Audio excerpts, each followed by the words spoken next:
rational functions and transformations. So we did radical functions and we did all its transformations. Now we're doing rationals. And you looked at rationals in grade 11 too. So this isn't super new, okay? But it is a little new. So a function that can be written in the form f of x equals p of x over q of x, where p of x and q of x are polynomial expressions. So you could have like a linear over a quadratic, or a linear over a linear, or a quadratic over a quadratic, which we'll talk about way more in detail next week.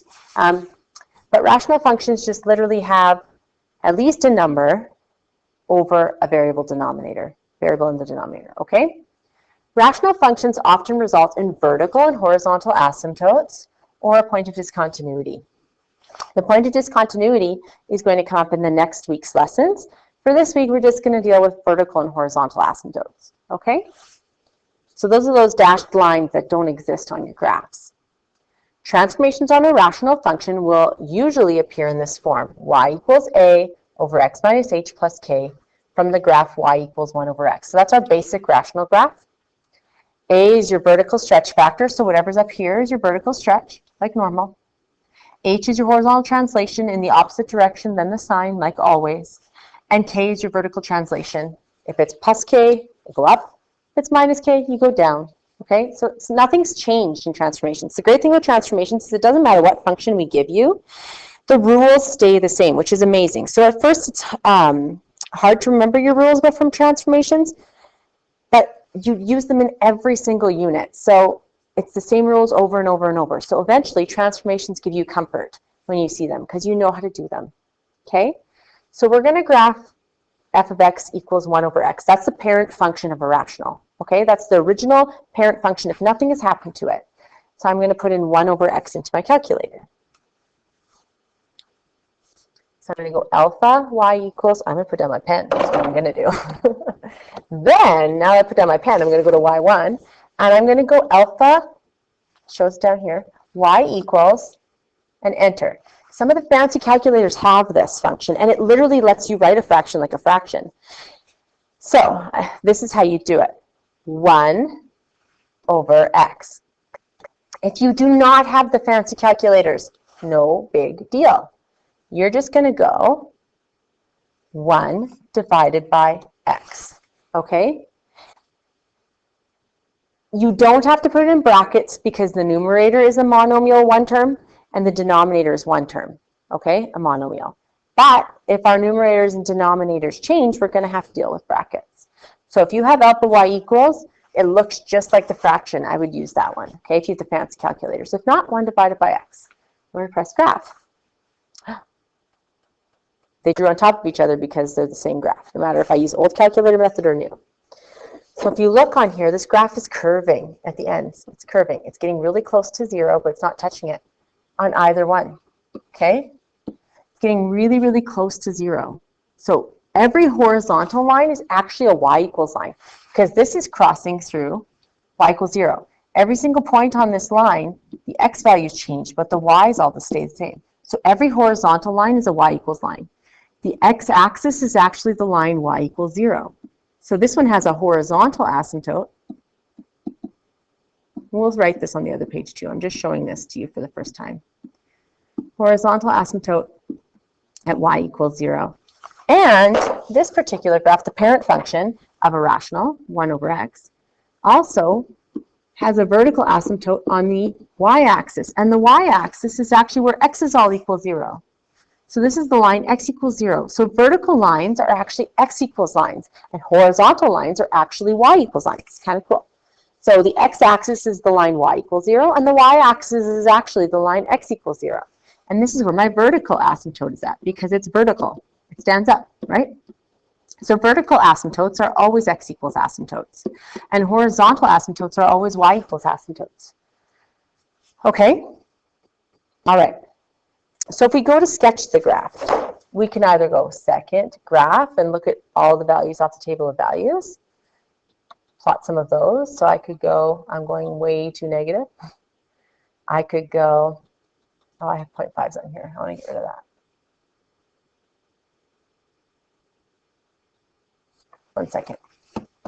Okay, so if I go second graph, I have them going up by ones and the fractions. So I have 1 and 1, and you might have 2 and 0.5 and 3 1/3, because all it's doing is it's plugging in x values. So let's go back. We can do this without the table of values too.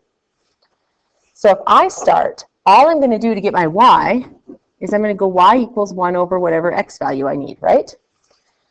So 1, 2, 3, 4, 5, 6, 7. This is -7. So my point at -7, my y is going to be at 1 in -7. 1 over -7, sorry. So -7, I'm actually going to be at 1 over -7, right? So really close to that y. At -6, I'm going to be at 1 over -6, so -1, 6. This is still really close. -5, I'm at -1 over -5, sorry, which is -0.2. You can type them in and get the decimals. It might help you out. And then -4 is 1 and -4, which is -4 and 0.25. -0.25, sorry.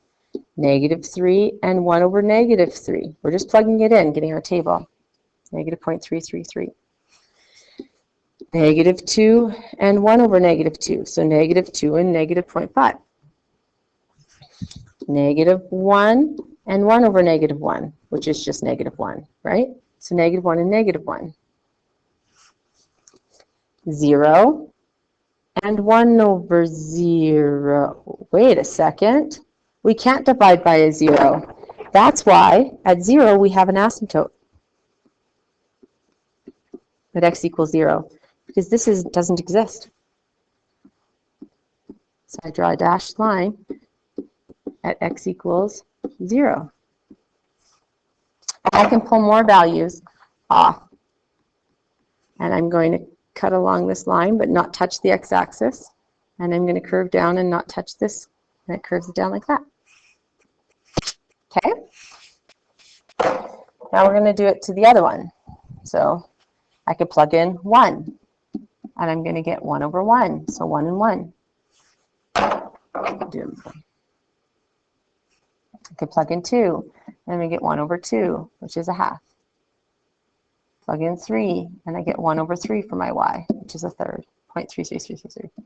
4, and I get 1 over 4, which is 0.25. And then, okay. So we're going to curve up, run along it, and run along. Okay, so that's my parent function. That's the y equals 1 over x function. That's the one that does not change. If there's no transformations, that's what its rational is going to look like. Okay? What are the non-permissible values? Well, my denominator is x. My denominator cannot equal 0. So when we did non-permissible values and rationals in grade 11, we just took that denominator and we said it cannot equal 0. And in this case, we're done because there's no more denominator left. So my non-permissible values are x can't equal 0. My other non-permissible value, because of my asymptote, is actually going to be y cannot equal 0 as well, because that's where my asymptote is at. So if this graph has not been transformed up or down, left or right, anything like that, it's going to have non-permissible values at x equals 0 and y equals 0. Once you have those, your domain and range are really easy. Your domain is just x such that x cannot equal 0. XER. It equals every other value, but it can't equal 0. We could say, okay, we have x values from negative infinity to 0, and then we have x values from 0 to positive infinity. But that's more work to write than just say, hey, I have x values such that x cannot equal 0, but x equals every other real number. So that's what we're saying. It's the fastest way to write it. So basically your domain is just what your asymptote can't be. Or your asymptote is, what your x can't be, sorry. Your range is going to be y such that y cannot equal 0. That's the only y that can't equal. And y is now in the reals. The equation of your vertical asymptote is what your non-permissible values are.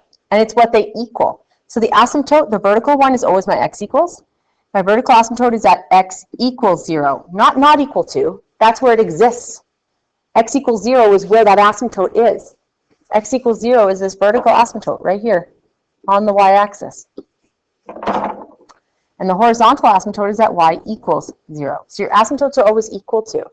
Your domain and range are not equal to. Okay, so that's your basic function if it hasn't been moved. All right? So we're going to look here. This should say not 1 over x. This should say 5 over x minus 2. Should have the real equation in it. 5 over x minus 2. Okay. Let's type that in just to see what it looks like.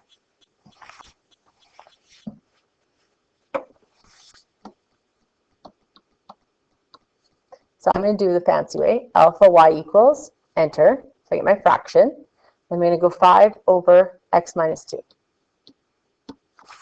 If you don't have the fancy calculators, you have to go top in brackets, bottom in brackets. Now, technically you could get away without the top in brackets because it is in, it's by itself, but I do it just to make sure I always do it. So I'm going to go 5 in brackets divided by bracket x minus 2.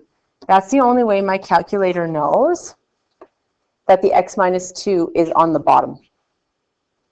And I'll show you, both of these make the same graph. Blue graph, red graph over top. Okay. Ooh, my asymptote moved. What the heck? Looks like it now might be at x equals, it's vertical, so it has to be an x equals, and it looks like it's cutting through possibly 2. My vertical asymptote. My horizontal looks like possibly 0. Still, y equals 0 because on the x-axis. Let's check it out. Let's graph it and see. Okay. So once again, I'm going to start at negative. I'll start at -6 this time and plug it in to get my y's. So I'm going to go -6, comma 5 over -6 minus 2. So my point's at -6, comma 5 and -8. So it's around here. And remember, you can get the decimals from your calculator. You can go 5 divided by -8 and then sketch it better. And I'm going to do -5 as my x and plug it in. 5 over -5 minus 2. So I get -5 over 5 over -7. So it's somewhere over here. It's kind of hard to make small dots. And then -4, 5 over -4 minus 2. So it's -4, comma 5 over -6. So I'm getting closer to here. And then it's -3, 5 over -3 minus 2. So it's at -3 and 5 over -5, so -1. -2.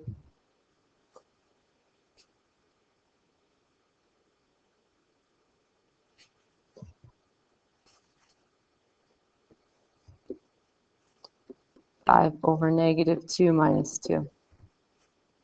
-2, comma 5 and -4, so -1.25. And -1, 5 over -1 minus 2. -1 and -5 over 3. 0. 5 and then 0 minus 2. So 0 and -5 over 2, which is -2.5. 1. 5 and 1 minus 2. 1 and 5 over -1. So -5. 1. 5. Oh, I just won already. 2. 2. 5. 2 minus 2. Uh-oh. 2 and 5 over 0. Well, that's undefined.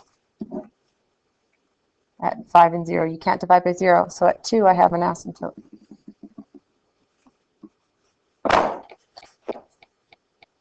So my graph is doing something like this. Then I could do 3. I get 5 and then 3 minus 2. So 3 and 5 over 1. 3 and 5. And then 2. Nope, I did 2 already. 4. My goodness. 4, and then 5 over 4, which is 5 over 4 minus 2, which is 4 and 5 over 2, which is 2.5.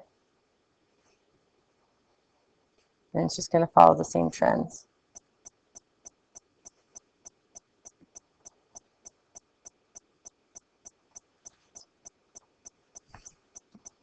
And it'll curve out like this. So we know we have an asymptote here. So we could sketch it every single time, right? Or we can use our transformation rules. Okay? We know that the original graph had an asymptote for x at x equals 0. The only thing that can move that asymptote is a horizontal translation. What did I do? I moved it 2 to the right. So instead of it being at 0 now, it's at 2. My non-permissible values, x minus 2 cannot equal 0 because that's my denominator. Move it over, x cannot equal 2. And what was my y? It couldn't equal 0. Why did my y not move, but my x moved? Well, what's my vertical translation at the back? 0. So your vertical translation is what moves your y equals 0, right? If you don't have a vertical translation, your horizontal asymptote is always going to be y equals 0. And what moves your vertical asymptote? A horizontal translation. So your asymptotes are really easy to find. They're whatever your vertical and horizontal translations are. Okay? So this one moved 2 to the right. My asymptote is at 2. This one moved 0 up. My horizontal asymptote's at y equals 0. Your vertical translations are what moves those asymptotes. My domain is going to be x such that x cannot equal 2. XER. And my range is going to be y such that y cannot equal 0, YER. The equation of my vertical asymptote, it's still at 0 because it moved nowhere vertically. So it's at y equals, my horizontal asymptote's at y equals 0 because it moved nowhere vertically. And my vertical asymptote, I moved 2 to the right. So instead of it being at x equals 0, it's now going to be at x equals 2. So your vertical and horizontal translations will instantly give you your asymptotes.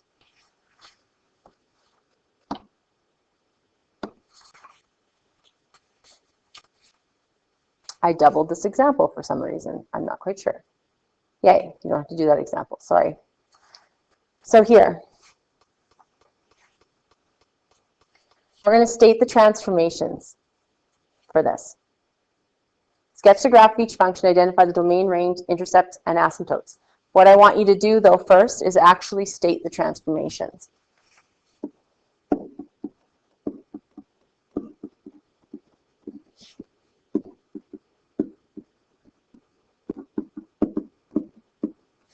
Okay? So, this one, this 3, represents a vertical stretch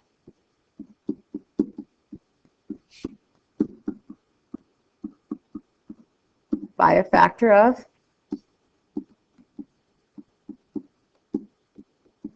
3 above the x-axis.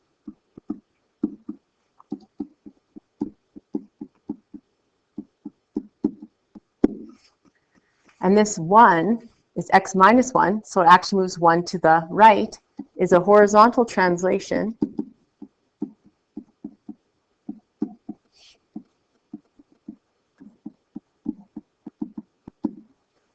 one right. So what moves my asymptotes? My vertical and my horizontal translations. My horizontal translation is 1 to the right. It's normally at x equals 0. It's normally here, my asymptote, but it's been moved 1 to the right. So now I actually have a vertical asymptote at x, a vertical asymptote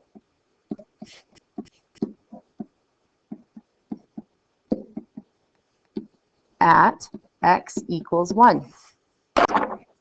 So where all my x's equal 1 is my vertical asymptote. So I'm going to have a dashed line at 1 because it moved 1 to the right. My horizontal asymptote is always at y equals 0. The only thing that can move that is a vertical translation. What's my vertical translation? I don't have one. So my asymptote didn't change. So I have a horizontal asymptote.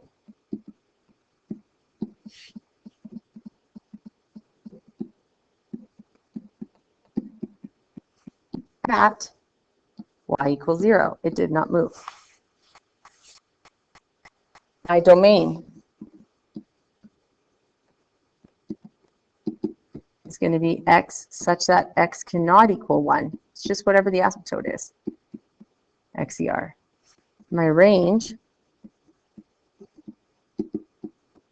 is y such that y cannot equal 0, yer.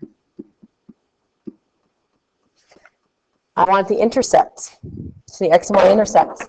My asymptote is on the x-axis, so I have no x-intercepts.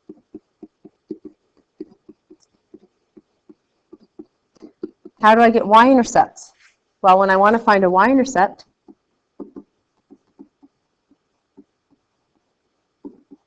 I just do x equals 0 and solve.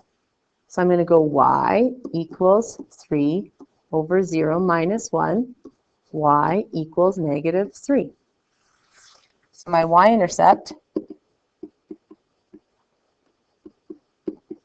is at 0 and negative 3. It's right here. How do I get other points? Well, I just plug them in. Say I want to do negative 1. I'm going to go 3 over negative 1 minus 1. So I'm going to get negative 1 and 3 over negative 2. So negative 1 and negative 1.5. I want to do negative 2.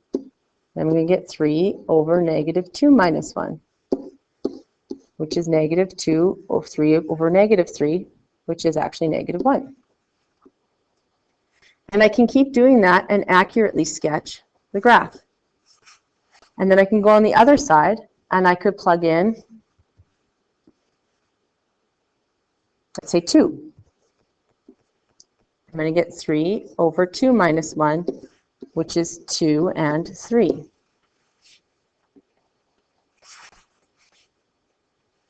And I would get the rest of the points, and I would accurately sketch this one. Okay? This one's your turn. You're going to try this one on your own. Try that one on your own. So this one has a vertical stretch.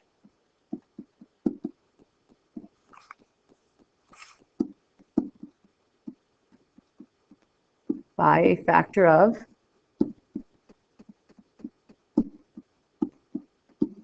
5, about the x-axis always.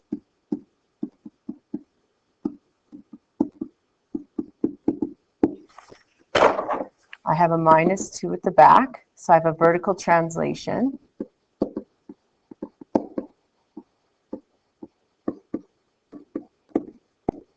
Two down.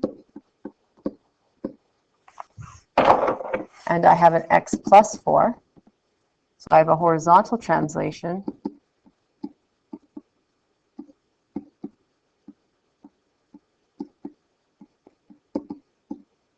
4 left.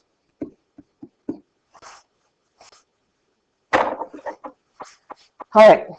The vertical stretch just changes the actual look of the graph, like this one here. The vertical stretch will change the actual look of this part of the graph, but it doesn't change anything about the asymptotes. So normally I have a vertical asymptote at x equals 0, but I moved 4 to the left. So I'm going to move it 1, 2, 3, 4 to the left. So I actually have a vertical asymptote at x equals negative 4. And this red one doesn't exist. I normally have a horizontal asymptote at y equals 0, but this time I moved 2 down. So I actually have a horizontal asymptote at y equals negative 2.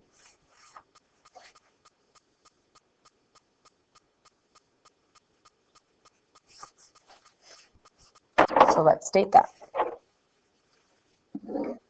Vertical asymptote, which is the vertical line one,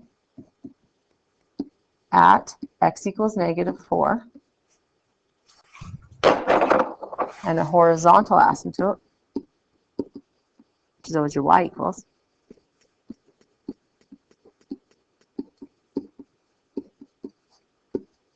at y equals -2. Okay? My domain and range are really easy after this. My domain is going to be x such that x cannot equal -4, xer. And my range is y such that y cannot equal -2 yer.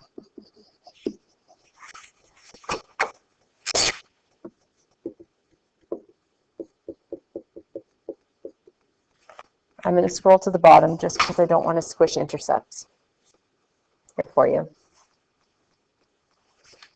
So if I want to do x-intercepts, I know I need y equals 0. And my equation is y equals 5 over x plus 4 minus 2. So I need y equals 0. So I'm going to go 0 equals 5 over x plus 4 minus 2. I'm going to add 2 over. I get 2 equals 5 over x plus 4. I'm going to multiply the x plus 4 up.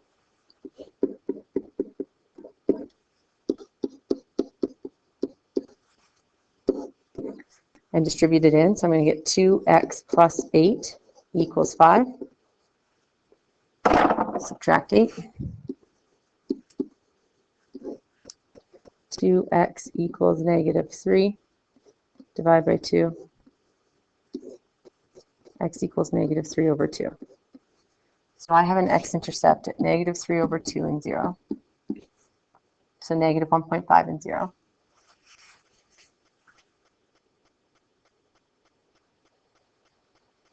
Let's go there. And then my y-intercept is always easier to find. Because it's just x equals 0. I don't have to rearrange anything. So I'm going to go y equals 5 over 0 plus 4 minus 2. Y equals 5 over 4 minus 2. In order to add fractions, you need a common denominator. So once I'm going to multiply by 4 over 4. So I'm going to get y equals 5 over 4 minus 8 over 4, which equals, common denominator, so write the denominator, 5 minus 8, -3. So I have a y-intercept at 0 and -3/4, or 0 and -0.75.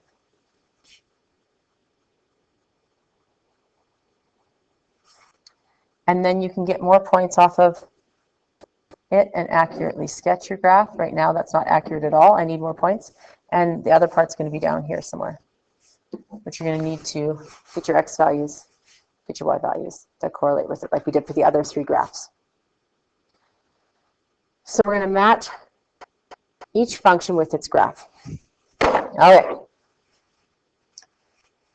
Let's look here. So, number one, I have a horizontal translation nowhere. So if I have a horizontal translation nowhere, I know I have a vertical asymptote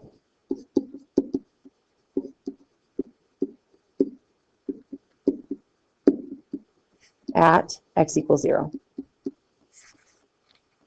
I have a vertical translation 3 up. So it's normally at y equals 0. I need to move it 3 up. So I have a horizontal asymptote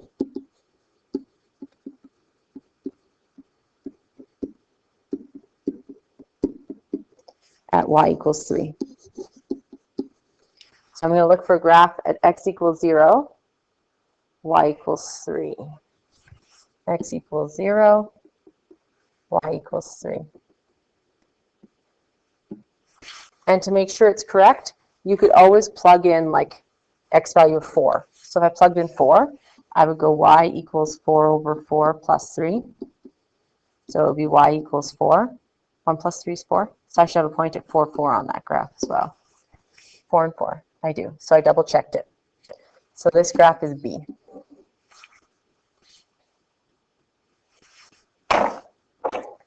Now this one has a horizontal translation 3 left. It's normally at x equals 0. It's now going to be at x equals -3. So I have a vertical asymptote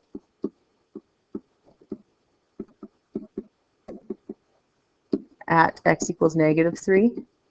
And I've been translated nothing up. So I have a horizontal asymptote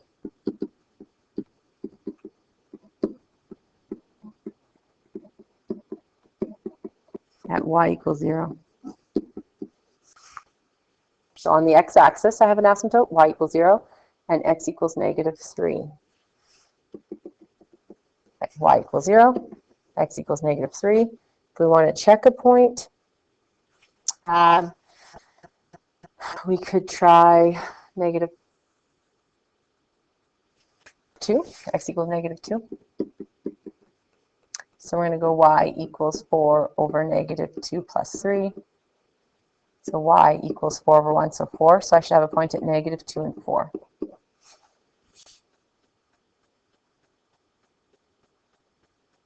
Something is wrong with that statement.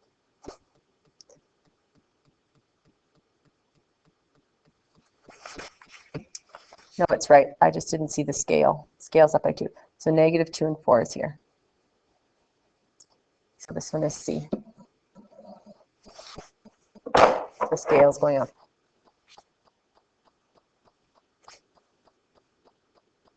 On that one. It's really hard on my smartboard. Okay. Here I have to move 3 to the right and none up. So I have a vertical asymptote, normally at 0, x equals 0, but it's going to move 3 to the right. So I have a vertical asymptote at x equals 3, 3 to the right, and I move none up, so I have a horizontal asymptote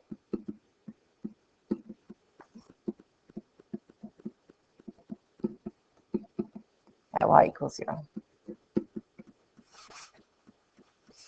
X equals 3, y equals 0, it's D. And then my last one, I have no horizontal translation.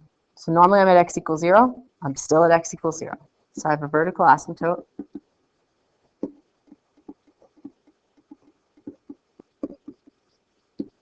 at x equals 0 and a horizontal asymptote normally at y equals 0. Blanked on spelling. Normally at y equals 0, but I've been moved 3 down. So now it's going to be at y equals -3. -3, y equals -3, 0. Why did I prove that one is true and put it, instead of just going, hey, I have A left, it's A? The reason why is, what if you made a mistake?